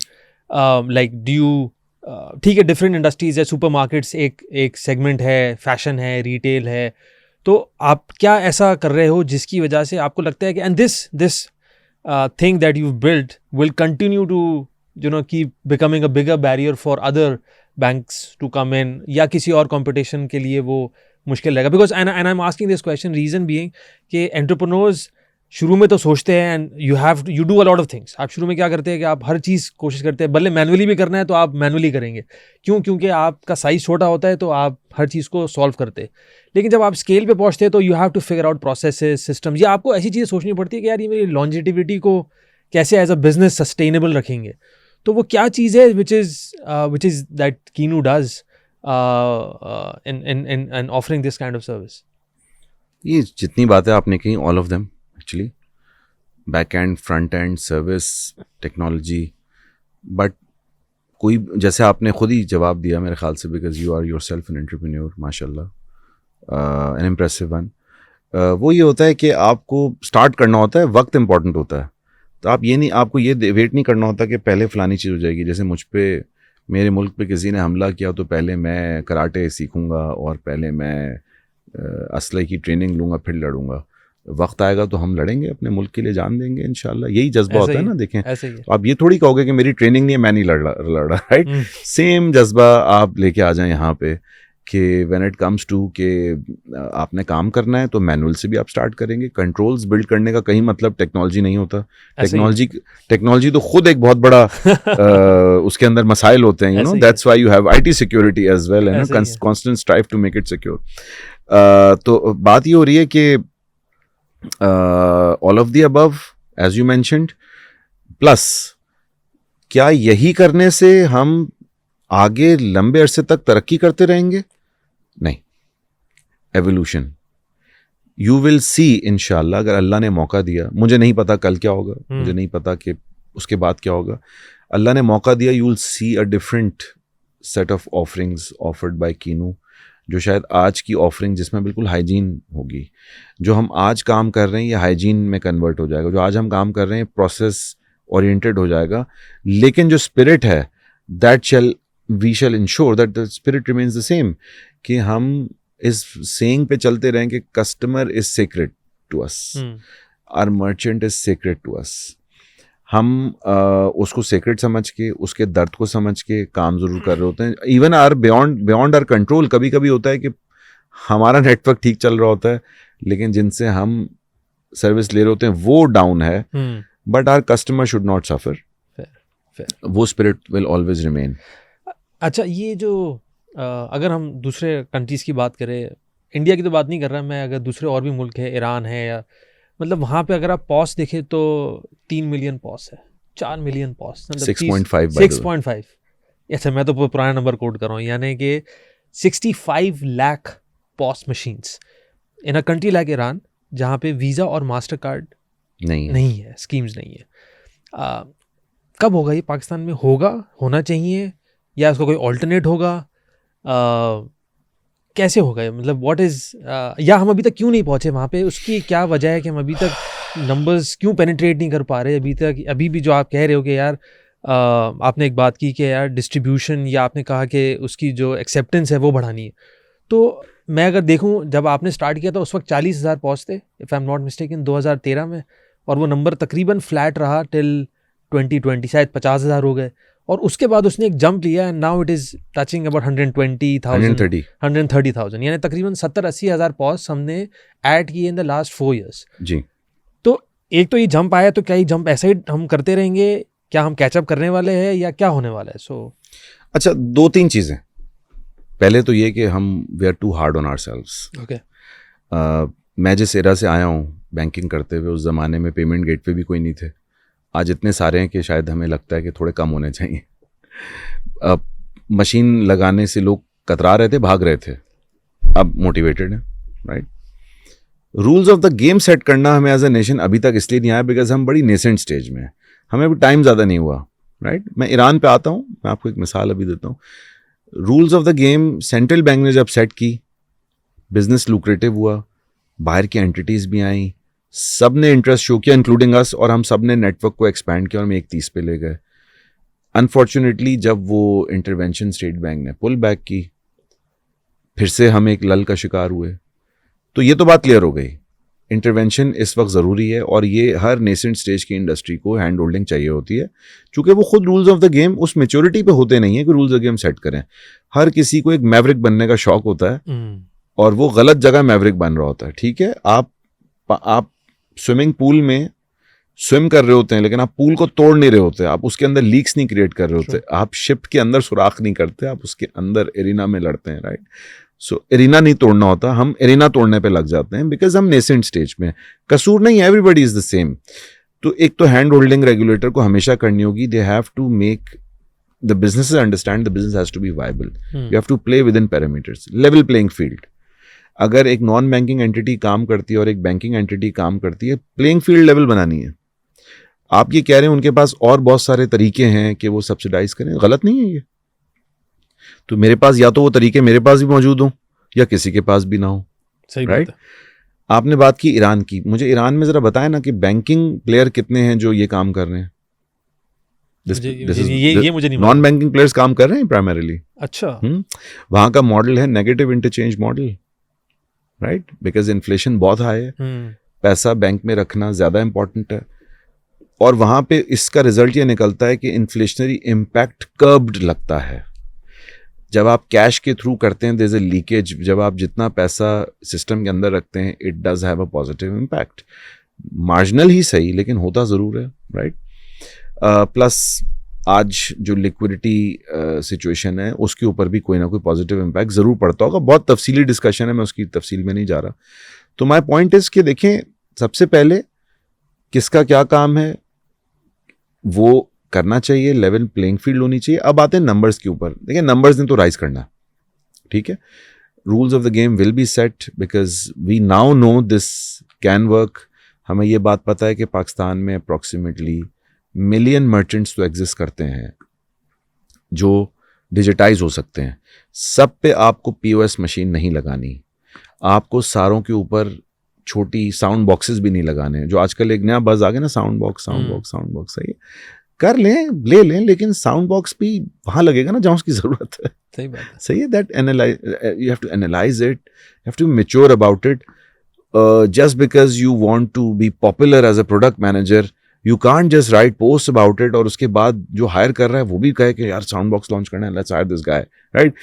ये होता है, ये छोटी और यंग इंडस्ट्री के अंदर इस तरह की हो जाती हैं। हम हंस रहे होते हैं इस पर, लेकिन ये एवोल्यूशन का एक स्टेप है। मैच्योरिटी के बाद आप सीखते हो और फिर आपको पता चलता है कि कुछ जगहों पे QR चलेगा, कुछ जगहों पे स्टैटिक QR फेल हो जाएगा, कुछ जगहों पे डायनामिक ही चल रहा होगा। एक दूसरे की जंग नहीं है आपस में। आपको वो वक्त याद होगा कि 4-5 साल तो ऐसे हुए जिसके अंदर लोग QR अगेंस्ट POS जी। मैं कह रहा हूँ why waste your time in that discussion, जो चीज़ दुनिया में कभी हुई ही नहीं।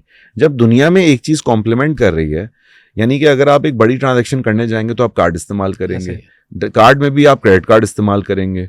अच्छा, फिर पाकिस्तान की डायनामिक एक्सचेंज, आप बड़ी ट्रांजैक्शन के लिए शायद डेबिट कार्ड इस्तेमाल करेंगे, प्लैटिनम डेबिट की आपकी लिमिट ज़्यादा है, राइट। फिर मैं तो उस जंग से हम आ गया। अब हमें पता है कि भाई हर method of payment eventually leads towards digitization. तो ये तो इनका तो अलग अलग सेगमेंट के ऊपर ही अप्लाई हो रहे होंगे, राइट। फ्यूल कैसे भराएंगे भाई स्टैटिक क्यूआर से? मैं तो हमेशा सवाल पूछता था, वहीं लोग कहते हैं हाँ फ्यूल नहीं भर सकता इससे। ईरान में तो होता है, इसलिए कि ईरान के अंदर ऑयल सब्सिडी दी जाती है। वहाँ का फ्यूल भराने का जो प्रोसेस है वो ऐसा है कि आप फ्यूल भराएंगे तो बंदा आपसे पैसे, वो मीटर को भी नहीं देखेगा, आप खुद पैसे हाथ में रख दें, सस्ता है काफ़ी। यहाँ तो वो सोने की तरह तोला जा रहा होता है, राइट, कि एक ड्रॉप भी एक्स्ट्रा तो नहीं चला गया। तो हर जगह की डायनेमिक्स हैं। हम international solution to a local problem ढूंढने लग जाते हैं, राइट। हमें इंटरनेशनल एस्पिरेशन लेनी है, लोकल इम्प्लीमेंटेशन करनी है, लेकिन हमें rules of the game set करने हैं, और वो हमारा रेगुलेटर बड़ा इफेक्टिवली करता रहा है, जिसने पूरी बैंकिंग इंडस्ट्री को स्टेयर किया through the financial depression of 2008 and beyond. उसके पास इसके rules of the game set करना कोई मसला नहीं है, and they are very competent people अल्हम्दुलिल्लाह। और मैं इसके नंबर्स के ऊपर से इतना कमेंट करूंगा कि ईरान और हम में फ़र्क है, दे टुक अ वेरी अर्ली स्टार्ट। वो 70s के अंदर बहुत आगे थे, ठीक है, they went through the entire journey and revolution, but certain things never stopped. उनके एजुकेशन का लेवल बेहतर है, हेल्थ सर्विसेज बेहतर है, इकोनॉमी ओवरऑल बेहतर है, लोगों की अवेयरनेस बहुत बेहतर है। पाकिस्तान इंश्योरेंस का भी जो अपटेक है, पेनिट्रेशन है, I was very surprise again, not I shouldn't be surprise, because जहाँ बैंकिंग इतनी ज़्यादा कॉमन है, वहाँ पे आप रोटी दुकान पे चले जाए, you can pay through your card. नहीं, आप एयरपोर्ट पे लैंड करके अगर आप जो भी अपनी जर्नी करें वो सब आप कार्ड से कर सकते हैं, कैश की कहीं आपको जरूरत है नहीं। चाहे आप इवन वहाँ अनार का जूस भी अगर पिए तो वहाँ भी 4 ऑप्शंस हैं। तो आप देखें कि वहाँ पे देखें वो फैला क्यों, जरा आप मुझे चलें, let's do a bit of maths over here. एक एंटिटी है जिसने 5000 पॉस मशीन्स लगाई, जाहिर है इस बिजनेस में 4-5 साल प्रॉफिटेबिलिटी नहीं आती, ये तो एक फैक्ट है, ठीक है। जो इस बिजनेस में एंटर होगा उसको इतनी उसको लेवरेज लेके आनी होगी। इनफैक्ट 6 साल शायद मुनाफा नहीं बन सकता इवन आज भी, क्योंकि केपेक्स काफ़ी लगता है और टेक के खर्चे होते हैं और ह्यूमन रिसोर्स इंटेंसिव काम है। उसके बाद आप कुछ बीचहेड बनता है, आप पैसे बनाते हैं, आगे आते हैं। एक एंटिटी जिसको 10,000 या 5,000 मशीन्स लगाने के बाद जिसका बिजनेस वायबल नहीं है, तो उसको एक्सपैंड क्यों करेगी, समझा? अच्छा, अगर उसका बिजनेस वायबल है तो 15 पे भी जाएगी। अब यूनिट इकोनॉमिक्स फिर वायबल है तो वो फिर और पैसे लगाएगी, फिर वो लॉन्ग रन देखेगी। क्योंकि कोई भी इस बिजनेस के अंदर 1 साल के लिए अगर एंटर हो रहा है तो वो तो गलती कर रहा है ना, क्योंकि इसके अंदर ऐसा बिल्कुल नहीं है कि you expand like wild fire. ये आपके कस्टमर एक्विजिशन नहीं है वो वाली कि जिसमें आपने कहा यार now I will propagate my app and like million people can download in day, that's not possible, right. This business is very, इसके ऑपरेशनल इंटेंसिव बिजनेस है, you have to be careful, compliance heavy compliances होती हैं, और आप you have to be careful in this business क्योंकि somebody is interesting you with their financials, आप उसको settle कर रहे होते हो, सो आप कस्टोडियन है उसके काम के। तो मैं कह रहा हूँ कि अब फाइनल बात यह है कि मैं समझता हूँ thirst is at its highest. Pakistan का टाइम है ये।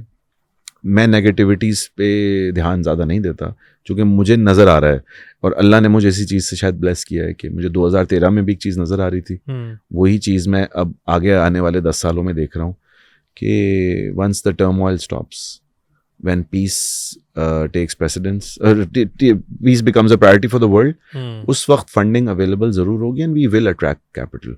ये बात मैं तय करके कह सकता हूँ। अगर आप एक पाकिस्तान में कोई $1 बिलियन स्टोरी आई है अब तक हमारे एरिया में फिनटेक में? We need $1 billion story. Well Careem is one, but Careem Middle East है, मिडिल ईस्ट पाकिस्तान ओनली, जिस पे आपको डाउट ना, अभी आपको डाउट क्रिएट हो गया ना। अभी आपने कहा करीम इज वन, लेकिन फिर आपने कहा नहीं मिडिल ईस्ट, हाँ नहीं मिडिल ईस्ट, हाँ।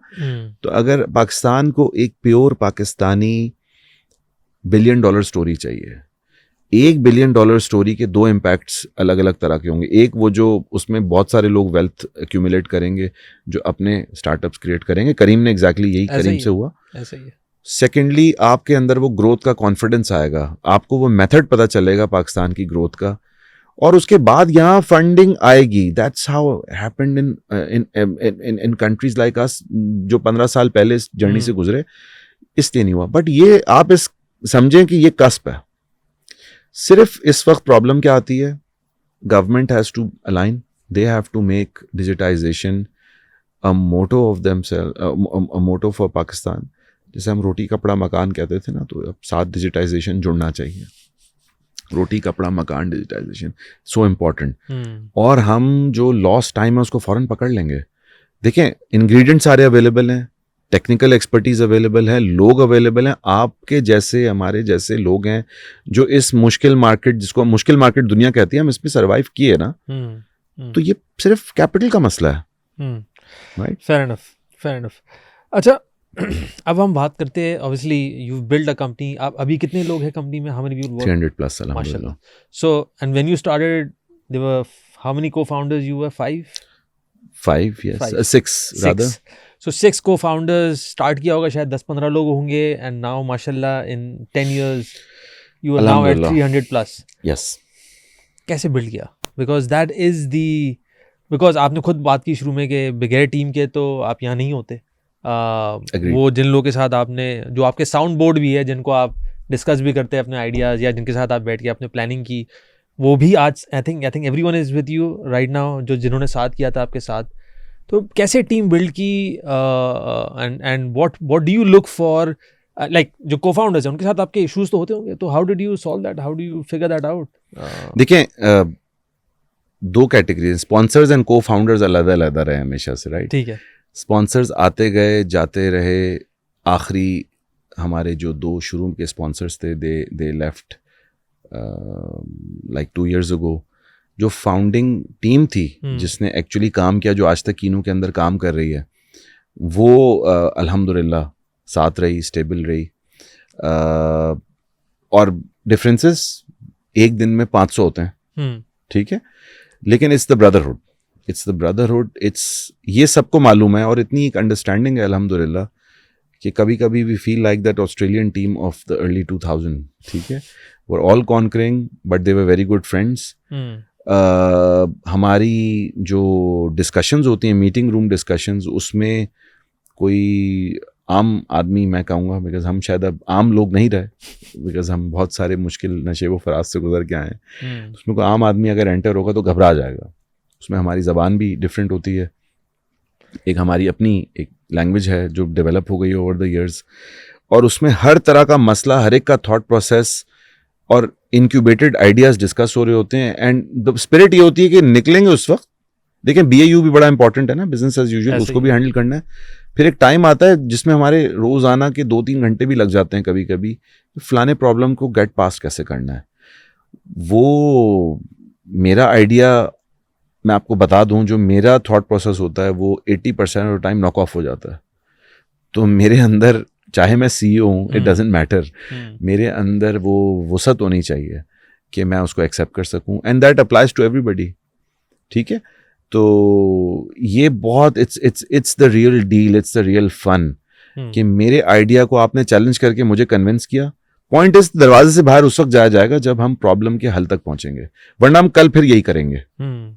So that's the spirit. Initial days में तो ऑब्वियसली एक, चले को-फाउंडर्स तो फिर भी आपके कॉलीग्स थे, you knew them, problem statement भी आप लोग का एक था कि हाँ ठीक है, हम प्रॉब्लम स्टेटमेंट जो है इसको हम सॉल्व करने जा रहे, सिमिलर डोमेन एक्सपर्टीज। लेकिन न्यू हायरिंग्स या उस वक्त अर्ली स्टेज में जो हायरिंग थी, did you find that difficult to find good talented people, and what's your thought process on hiring now?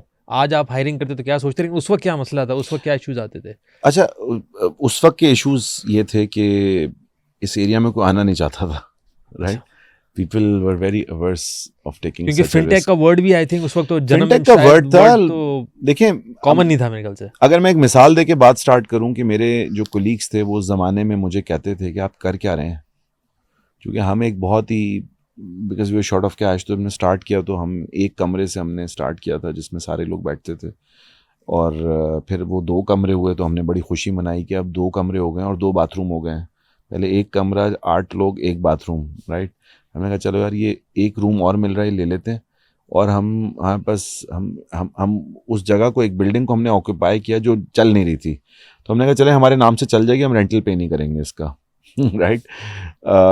फिर थोड़ा सा ट्रैक्शन हुई, तो इसी तरह फिर हमारे लिए प्रॉब्लम ये था कि हाँ, ख़वातीन को कैसे हायर करें, उनके आने की जगह सही नहीं है, और बहुत सारी टैलेंटेड ख़वातीन हैं जो हमारे लिए बड़ी वैल्यू ऐड कर सकती थी। फिर हमने कहा ये आएंगी कैसे? फिर हमने थोड़ा सा जगह को बेहतर करने की कोशिश की, बिल्डिंग एडमिनिस्ट्रेशन से बात की ताकि 1-2 ख़वातीन हायर हों, and they created a huge difference in those days.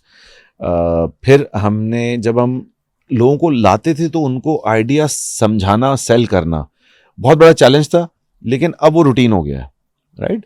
तो डीएनए डेवलप करना वाकई में हैंड पिक करके बड़ा इंपॉर्टेंट होता है। उस ज़माने में तो at least it was a sure thing कि I used to make sure कि बंदा, मैं कह दूं देखो भाई ये चैलेंज है, आना है, तुम्हारी अच्छी नौकरी चल रही है, बेहतरीन करते रहो अगर तुम्हें करना है, चैलेंज अगर डिफरेंट करना है तो आ जाओ। तो बात ये होती है, देखें आपको 10 में से एक आदमी ज़रूर ऐसा मिलेगा जो कहता होगा यार मुझे मज़ा नहीं आ रहा, मैं एक सेट जॉब में मुझे मज़ा नहीं आ रहा, want to express myself. बहुत सारे ऐसे बच्चों ने, हमने ऐसे भी लोगों को पिक किया कि जो बैंकिंग के ज़माने में बड़ी ऑर्डिनरी पोजीशन पे थे, ज़्यादा ब्लू कॉलर काम में थे, लेकिन पता थे बच्चे में दम है। जब स्टार्ट किया उसको फ़ोन किया, हाँ भाई किधर हो भाई, आ जाओ भाई ज्वाइन कर लो, टेक्निकल काम सिखाते हैं, ट्रेनिंग दिलवाई, काम सिखाया, अपलिफ्ट किया। फिर मेरे उस वक्त बहुत सारे दोस्त जो थे मुझे कहते तुम कहाँ जा रहे हो यार, कहाँ, आर यू क्रेजी, एक इतनी अच्छी बिल्डिंग छोड़ के जहाँ प्रॉपर कांटा छुरी के साथ तुम खाना खाते हो और वहाँ गाड़ी पार्क करके ऊपर आते हो सूट वूट में, वहाँ तुम कहाँ। तो आज अल्हम्दुलिल्लाह मैं जो आज़ाद फील करता हूँ, कीनू के अंदर काम करने वाले लोग भी I am sure different feel करते होंगे अगर उन्होंने वो मज़ा चखा है पहले वाली ज़िंदगी का। और शायद हम उससे काफ़ी दूर हो गए हैं। बेशक फाइनेंशियल क्रंच हर एक को फील होता है, टैक्स का इम्पैक्ट हर एक पे आता है, ऐसा ही है। लेकिन आपको ये पता है कि यार मैं मेहनत करके कर लेता हूँ ना, मैं कुछ कर लूंगा, अगर मैं मेहनत करूंगा कोई अच्छे क्लाइंट्स आ गए तो मैं और कमा लूंगा, राइट? सही बात है। आज की कमी तो जरूर होती है, लेकिन आदमी को जो तकलीफ दे रही होती है, अब सीखा है कि वो कि मैं कल भी यही हूँ, what ever I do it will not change for me. ये जो तकलीफ है, ये जो है, ये बड़ी इंपॉर्टेंट चीज़ है। I think I enjoy that, right? तो कन्विंस करके लोगों को लाना एक, but purpose, you must have been selling them the purpose कि यार, ऑफ कोर्स देखें वो पर्पस उस जमाने में इतना अनरियल लगता था, लेकिन I was madly in love with it and still am. My core team who I had hand picked earlier, जिन पे मैंने इंडिविजुअली उनके घर वालों को भी कन्विंस करके, उनके घर वालों को भी कन्विंस किया जाएगा कि आने दें, कुछ नहीं होगा, अरे नहीं इनके बच्चे हैं छोटे छोटे, कहाँ जाएंगे। मैंने कहा यार अच्छा, टू द एक्सटेंट के मैंने जब कीनू का स्टार्ट किया तो I got engage eight that time. उससे पहले when I got engage I was in banking. Kinnow start किया तो मैंने नौकरी छोड़ दी बैंक की, जाहिर है छोड़नी पड़ी, मतलब there was no option, full time कर रहे थे। तो मुझे मेरे घर से आवाज आई कि शादी तो कर लो पहले। तो मैंने कहा तो धोखा है, कीनू तो मैं स्टार्ट करके रहूंगा इंशाल्लाह, उसके बाद मतलब शादी करना क्यों है, या बच्चे होना क्यों, या उनका उनका उनका मैट्रिक करना क्यों इंपॉर्टेंट है, या वो यूनिवर्सिटी में तो इस तरह तो मेरी जिंदगी, मैं 65 साल का हो जाऊंगा। तो why do you have to wait for that. और जो लाइफ पार्टनर है वो भी बड़ा इंपॉर्टेंट रोल अदा करती है इसके अंदर। तो आई थिंक अगर मैं ये कह दूं कि इसकी जर्नी के पीछे सक्सेस एलिमेंट क्या है, तो वो everybody else other than me was very important in this success, including my life partner. And कुर्बानी घर वाले जो दे रहे होते हैं, वो तो आई थिंक बच्चे हैं, बेगम है, पेरेंट्स है, they are worried because you working long hours. नहीं, बट वो कुर्बानी दे रहे होते हैं। आप मैं कह रहा हूं, क्योंकि देखें they did not sign up for this. ऐसा ही है, आपकी आपकी ग्लोरी के चक्कर में they sign up for everything ना, वो आपके लिए बर्दाश्त कर रहे होते हैं सब, और उनको ये पता है कि आप तो उनके साथ मैरिड हैं, you are married to your wife, parents के आप औलाद हैं। ऐसा ही है, ये वो रिश्ते हैं जिनसे आप you can't do with them and they live with you, तो क्रेडिट तो उनको भी जाता है। सही है। तो any how, so maybe I lost the original question. No, I think I got the gist. अब आप एक मिलेनियल है, एक टाइम से गुजरे, अब जेनजी आ गए हैं और इनको आप हायर भी करते होंगे, आपकी कंपनी में भी काम करते होंगे। So what is the difference that you see? क्या नज़र आता है हमारे सोच से और उनकी सोच में? क्या कंपनी, आपने अपना आपको एज अ कंपनी इवॉल्व किया है टू अडेप्ट कि यार हम हर तरह की मिक्स ऑफ जो ना टाइप ऑफ जो जेनजीज है, मिलेनियल्स है, इनके बीच में, या हमने कुछ सीखा है, आपने एज अ कंपनी सीखा है कि यार हमें अडेप्ट करने की ज़रूरत है, so that we could attract this kind of talent. Because आज देखिए, अब fortunately unfortunately I don't know how you want to see this, but inflation Pakistan में आज से 3-4 साल पहले इतना बढ़ गया कि लोगों को they had to either look for a better job outside Pakistan, or they had to look for a job in dollar. Some people have moved to a dollar based salary. या वो अपनी कंपनी से एक्सपेक्ट करते हैं कि वो उनको ज़्यादा अच्छी एक सर्टेन बेनिफिट्स भी दे या अच्छे इंक्रीमेंट्स भी दे। तो आपने और जेनजी ऑब्वियसली एक अलग तरीके से सोचती है, इन सारी चीज़ों के अंदर जेनजी का भी एक सोचने का तरीका है, तो how do you manage this? पहली चीज़ तो ये देखें, मैं तो जेन जी को न्यू ब्लड समझता हूँ, right? Every new generation is new blood into a company in a country. Problem तो है, प्रॉब्लम्स हैं जो अनफॉर्चुनेटली उन बेचारों ने करियर में एंटर होते ही उनको फेस हो गए, लेकिन they had a good time as well, right? They have more exposure, उनको ये भी पता है दुनिया में क्या चल रहा है, और ये जो आज जिस टाइम से वो गुजर रहे हैं यही उनको 20 साल बाद डिफाइन करेगा। देखें, जो आज चल रहा है ये हमेशा तो नहीं रहेगा, ऐसा ही है, ठीक है? हमें तो ऐसा ईमान रखना चाहिए इस बात पे। True. जंग भी होगी, जंगें हो रही हैं, विच इज़ अनफॉर्चुनेट, इंसानी जान का ज़िया अनफॉर्चुनेट, लेकिन रूट कॉज क्या है? पाकिस्तान के पर्सपेक्टिव में ही मैं बात करना चाहूँगा। देखिए, हमारे पास तो मसला मैं हमेशा समझता हूँ is more the economy rather than anything else. हम इकॉनमी को ठीक करेंगे तो बहुत सारे मसाइल, बहुत सारी फ्रस्ट्रेशंस वैसे ही ख़त्म हो जाएंगी। जब एक नया बच्चा, चाहे वो बहुत ज़्यादा हाईली एजुकेटेड हो या ना हो, बहुत ज़्यादा हाईली स्किल्ड हो या ना हो, उसको सबसे पहला जो फ्रस्ट्रेशन के बाद वो जो प्रॉब्लम की बुनियाद है वो फ्रस्ट्रेशन होती है, क्योंकि उसके पास वो पैसों का एक्सेस नहीं है, ठीक है? मैं समझता हूँ हमारा जो अल्टीरियर मोटिव कहना शायद ठीक नहीं है, जो हमारा इवेंचुअल गोल है वो ये कि हम पाकिस्तान के लोगों के लिए वेल्थ क्रिएट करना चाहते हैं। Digitization is the way to go. जिन लोगों के साथ हम काम कर रहे होते हैं वो उनको अपना मसला हल करना होता है, लेकिन जब हम उनके प्रॉब्लम सॉल्व कर रहे होते हैं, हम एफिशिएंसीज क्रिएट कर रहे होते हैं। हम जब उनको कुछ सोल्यूशन प्रोवाइड कर रहे होते हैं तो वो लोग राइट साइज करके नई ब्रांच खोलने के भी कैपेबल हो जाते हैं। एक सेठ अगर एक गल्ले पे बैठा होता है और अगर मैं उसको डिजिटाइज करूंगा तो वो कैपेबल होगा कि वो बिजनेस को एक्सपैंड करे, एक गल्ले पे नहीं बैठे, राइट? जिस तरह सीसीटीवी सिस्टम्स ने अलाउ किया कि आप 4 जगह मॉनिटर कर सकते हैं, सिमिलर थिंग हम भी कर रहे हैं ना। बैकएंड सिस्टम से भी उनको मोर एफिशिएंट बना रहे हैं। और हमारी जर्नी में ऐसे बहुत वाकयात हुए, मैं नाम नहीं ले सकता क्योंकि मैंने इजाजत नहीं ली हुई बहुत सारों की। जेन जी की जब मैं बात करूं, देखें, हम लोग जिस तरह के लोग हैं, 2 जनरेशन जेन जी से पीछे कह लेना आप, हम जिस तरह के लोग हैं तो हम सीक्रेटिव भी हैं, क्लोज डोर्स के अंदर बात भी करते हैं। जेन जीज बड़े एक्सप्रेसिव हैं। हम माजरत के साथ मैं कहूँगा शायद झूठे भी थे ज़्यादा, ठीक है? वो बड़ी सच्चे भी हैं, उनको एक्सप्रेस करने का बड़ा शौक है, और वो बड़े इफेक्टिव भी हैं। तो मैं जो जेन जीज को देखता हूँ, बेशक लोग पाकिस्तान से बाहर जा रहे हैं, लेकिन देखें जब हालात ठीक होते हैं ना, अपॉर्चुनिटी पुल करती है, ट्रू, ठीक है? और मैं बिलीव करता हूँ ह्यूमन कैपिटल हो या कैपिटल इन जनरल हो, ये खुद फ्लो करता है, ये अपनी नीड की जगह फ्लो करता है। तो ये कोई बहुत वरीसम बात नहीं है, हमें सिर्फ मार्केट क्रिएट करनी है। चले, हम तो यही है ना, हमारा सिस्टम तो आज भी यही है ना। क्या आप नहीं समझते कि पाकिस्तान जैसे मुल्क में हम $50 अरब की मार्केट क्रिएट कर सकते हैं using digitization with everything including your business? मैं तो एक बड़ा टॉप लेवल बात कर रहा हूँ, मैं तो बिलीव करता हूँ कर सकते हैं। मैं भी बिलीव करता हूँ। हम थोड़ी देर पहले देख रहे थे बच्चों को पैडल टेनिस खेलते हुए, तो यार ये आप 5 साल पहले था, ये 5 साल पहले नहीं था ना, 10 साल पहले था, चले नहीं था। क्रिएट हुआ, खेल रहे ना बच्चे, कोई ना कोई कमा रहा है ना इससे। इधर कोई तकरीबन 50 लोगों की नौकरी लगी हुई होगी ना। ये होता है, इकोनॉमिक एक्टिविटी है, पाकिस्तान में पोटेंशियल मौजूद है, सब कुछ वापस आ सकता है, और जेन जीज ही फ्यूचर हैं। अब चैलेंज क्या है? हमें उनको समझ के अपने आप को मोल्ड करना होगा। That's how I think, that's how we think. हम उसमें स्लो ज़रूर हो सकते हैं, शायद मैं भी स्लो हूँ पर्सनली, लेकिन कोताही मेरे में है, क्योंकि एक नई जनरेशन पुराने डीएनए को इवॉल्व करके ही तो बनी होती है। तो हम ये कैसे कह सकते हैं कोई ठीक नहीं है या वो उनमें क्या मसला है? मसला तो हमें हुआ ना, पुराने अब हम हो गए, right? That's how I think. Thank you, Saad. It was amazing and super helpful for our audience. I'm sure they loved it, they enjoyed it.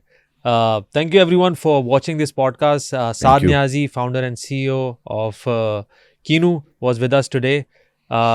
Stay tuned and like and subscribe our channel. Thank you. Thank you. Thanks a lot.